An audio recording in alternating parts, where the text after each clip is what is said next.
First things first, Luke, how are you? I'm good. It's good to be in Amsterdam. Well, good to have you. Thank you. Where I want to start is I watched your TED Talk, and after playing the song, the first thing you say is, I love a depressing song. Yeah. When did you realize this about yourself? I think quite a long time ago, because I think that's been true of me since I started doing this, which was when I was about 14, and I went from kind of liking very different kind of music with my friends. We would listen to a lot of metal and things like that. Slipknot was the kind of heavy rotation, and then I discovered Damien Rice was the first sort of singer-songwriter I ever really heard, and on a TV advert, and I just there was something about that, and that was pretty depressing music, but it just I mean it's a joke in some ways because I don't actually find it depressing. I find it uplifting, but they are kind of sad songs, but sure. I find them kind of they kind of help me feel less depressed in a way. So and then from then on I just was like, I'm just going to do that, and I haven't really changed since then. But that's an interesting point, because like you say, for you it's not necessarily depressing, it's almost uplifting. So is that the appeal of those type of songs to you, that you can find something, a connection with other human beings? Basically, it kind of just I kind of hate it when, if you're feeling a little bit down, someone just says, cheer up, like this. I just want to punch them in the face. And to me, that's what, when you're sad, you should listen to happy songs. That's what it feels like, someone shouting at me to cheer up. And when I'm feeling down, listening to a sad song kind of makes me feel like understood and like listened to and kind of, appreciated, and then that actually helps me to cheer up, as it were. So that's why I like it. Right. And you mentioned Damien Rice. So when you discovered him, were you able to play the guitar at that time, or where was music? What kind of role did music play in your life at that point? So I could play guitar. Okay, I'd probably been playing guitar for a couple of years, and as I say, like listening to a lot heavier, noisy music, and I was in some bands with friends, but it was a bit of a, just something to do. We all kind of loved.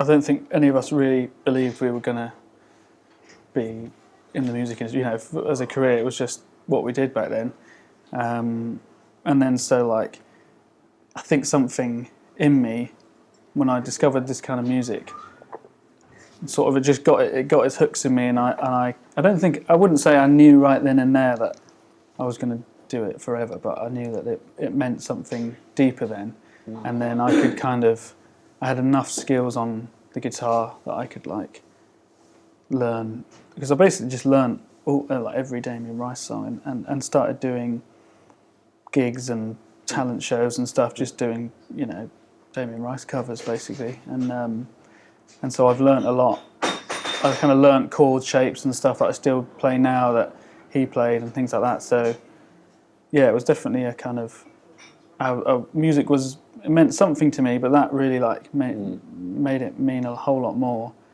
And then opened up that whole world of singer-songwriters. I discovered people through him, like Nick Drake and Paul Simon, like all the greats. Like through that, a door just opened up, and it's just like there's so much there to so much greatness to kind of learn from and appreciate. So yeah. That's interesting, because I can imagine you being in those bands, and then with that Slipknot, and so how did the people around you kind of react to you saying, well, I'm going to go this way now? This is. Yeah, I don't remember it being too much of a shock, because I think no one was really doing that other than metal stuff that seriously. I think I was probably lost a bit of cool factor, but I think I took to it quite quickly. So I think as soon as maybe I came out and started doing a few performances, and they were, I wasn't that bad even early on, I think I couldn't sing very well, which is ironic now, but I suppose, but I think it synced in with me so quickly that I think people were just like, oh, yeah, no, he's good at this, like this is right kind of thing. Yeah, it fits. Yeah. Do you remember the first song that you wrote? I don't know if it was the short answer is no, but there's a bunch of songs around then that, and I technically have an album that hopefully never sees the light of day, which that my brother made for me when I was around that age of like mostly original songs, and those were probably some of my earliest songs, and they are horrific songs. I think the album was called Opalescent, I called it. I think I looked it up in the dictionary. I don't even know what that means. And they were even they were really quite sad and depressing. And I was really into Goo Goo Dolls as well. That was like a really early band I loved. And they all had loads of Goo Goo Dolls songs, they have really weird tunings, really weird open tunings. And so I would kind of copy all those tunings, but then instantly makes your songs just sound exactly like Goo Goo Dolls songs. Sure. So, yeah, they were the earliest ones, and I can't remember any of the names of them, but somewhere on my brother's hard drive is this album that he keeps threatening to put out there. So I probably need to kill him before he does that. But so you have to be nice to him. Yeah, or be nice to him. Yeah, one of the two. One of the two. I don't know if you ever listened to that in recent years, but if you, I'm sure you kind of remember what it was. Could you hear kind of what you were trying to do? In terms of, like you say, there were already quite sad songs. So could you hear where you wanted to go with it in a sense? I probably, I haven't listened to it for a long time, but I think they were definitely lyrically probably on their way. I mean, I think it's like there's a thin line between writing a sad song that sounds just indulgently sad, like woe is me, everything's rubbish, my life is rubbish, my heart's broken, you broke my heart, and that's not what I'm into at all. Like, that's probably what I was writing there, which was like, so there was still something about heartbreak and stuff that was inspiring, but I think that sort of inspires everyone. That's not particularly unique to songwriting or just art in general, like heartbreak and love and stuff. But I think it was later on, I don't really know exactly when, but I sort of tried to find a balance between finding, focusing on those negative aspects, but in a different, looking at them slightly differently in a more slightly positive way, or just trying to find a positive in the suffering and stuff, and I think that was a point where I think my songwriting got more mature and more like where I'm with it now, where I think, because I still get kind of put off by overly sad songs that I hear. I go, it's not just any sad song that I like. There's a balance to be struck, and definitely didn't have that. And I started, that came from, kind of doing it and experience, and yeah. Well, that's an interesting point, because do you have to be in a certain mindset to write, or is it more of a craft and you just work at it every day? I'm very mindset based, okay. So yeah, I don't write that many songs. I wish I could write more, but it's sometimes it has worked where I've just powered through and just I will write a song, but more often than not, that just kills it dead. I think I'm more of I just collect things subconsciously as I'm going through life, watching Netflix and stuff, and then it logs up in the back of my head somewhere and kind of gets chewed on in one of my cow stomachs, and then one day the light is right, the moon is right, everything just goes into line, and I pick up the guitar or piano, and the same old chords that I play in every song suddenly sound new again, and then I sing one line comes straight out, and then it all just tumbles out, and it's like, whoa, like that's insane. Like, where did that come from? That's annoying. Why can't I do that every day? Just think how many hits I'd have. But yeah, it just doesn't come that quickly. But yeah, so it is a complete mindset and atmosphere and uncontrolled, really. But you know, you just have to keep my eyes open when I'm just living life and just being aware of what's going on around me, because I think the lyrics are the thing that drive my songwriting. So it's the lyrics that I can't just write about any old thing. So I'm always having to just be aware of life around me so I can make it into a song eventually. Well, that's an interesting point, because then this shines through in your lyrics as well, where it is, you need some life experience to write these songs. And I remember a quote, I think it's from another interview, where you say pain teaches you more than happiness. Yeah. And so, do you know after certain events take place that you kind of feel that coming up, that you kind of feel, this is something I want to write a song about, or if you notice that it occupies your mind a lot? I think I can notice when there's an idea forming slowly, I think. I mean, a lot of my songs aren't really about life experiences that have kind of happened to me. You know, this happened and I'm going to write about it. It's more kind of, I just notice patterns in human behaviour, or like watching, you know, I do actually just get a lot of stuff from watching TV, and like, because they're just great sweeping love songs, and loads of obviously horrible things happen to people, more so than in real life, like on films and TV, and you just go, oh, that's like, and you notice there's always patterns that happen, and the way people think about things, and I'll read a bit. I like reading poetry. That inspires me to write sometimes, and stealing little ideas from people, and then you start kind of collecting little bits, and then I think there's sometimes a theme emerges, and you go, okay, I reckon I could probably write a song about that.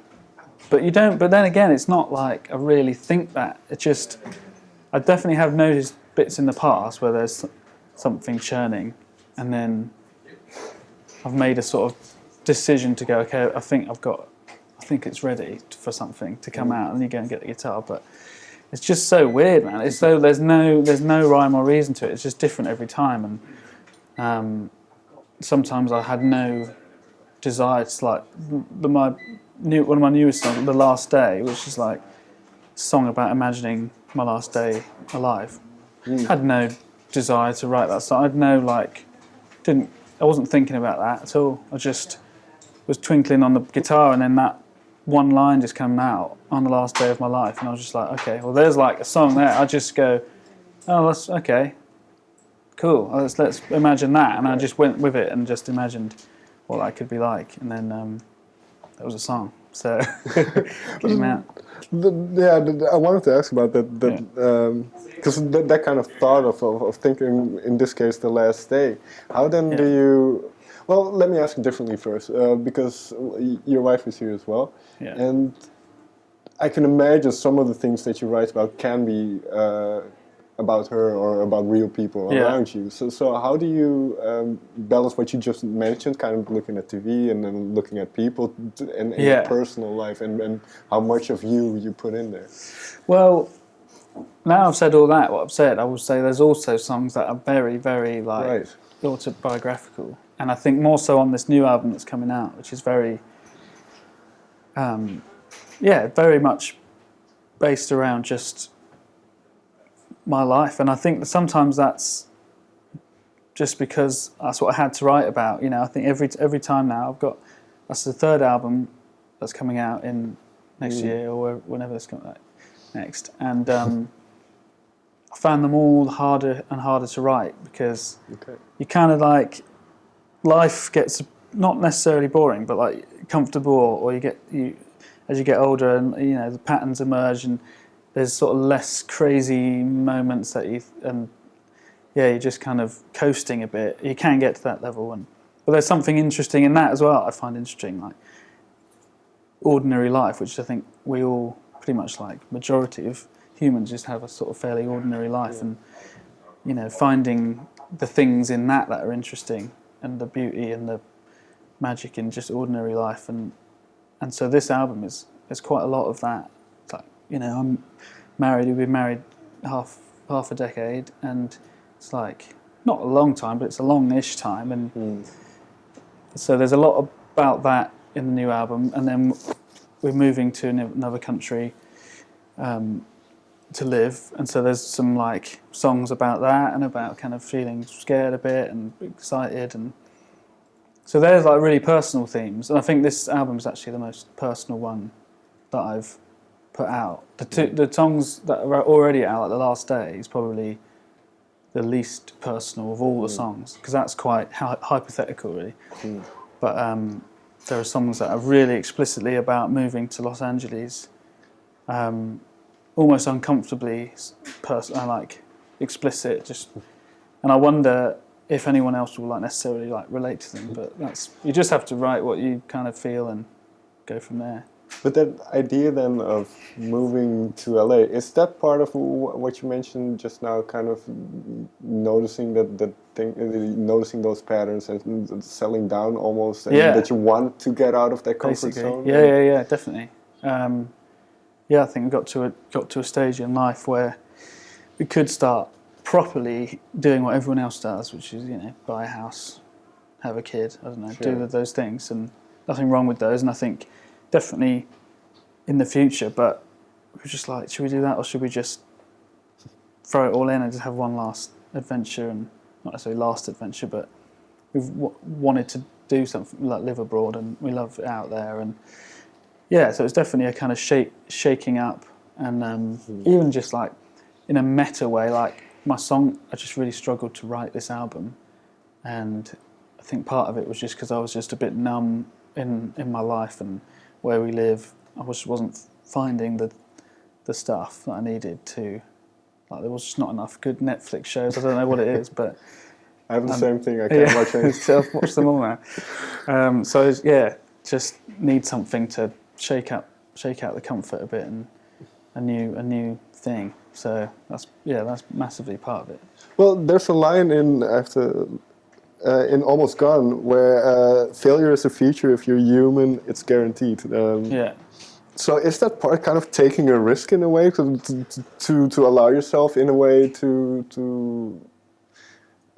fail? Well, I'm not saying that moving to LA is failure, but do you understand what I mean? Putting yourself at risk in a way. Yeah, I think that's how you feel. I don't know. That's how you feel alive, or a way of feeling alive is putting yourself at risk. And I just think it just doesn't sound like the kind of life that I'd want to live, where there's no chance of failing. Right.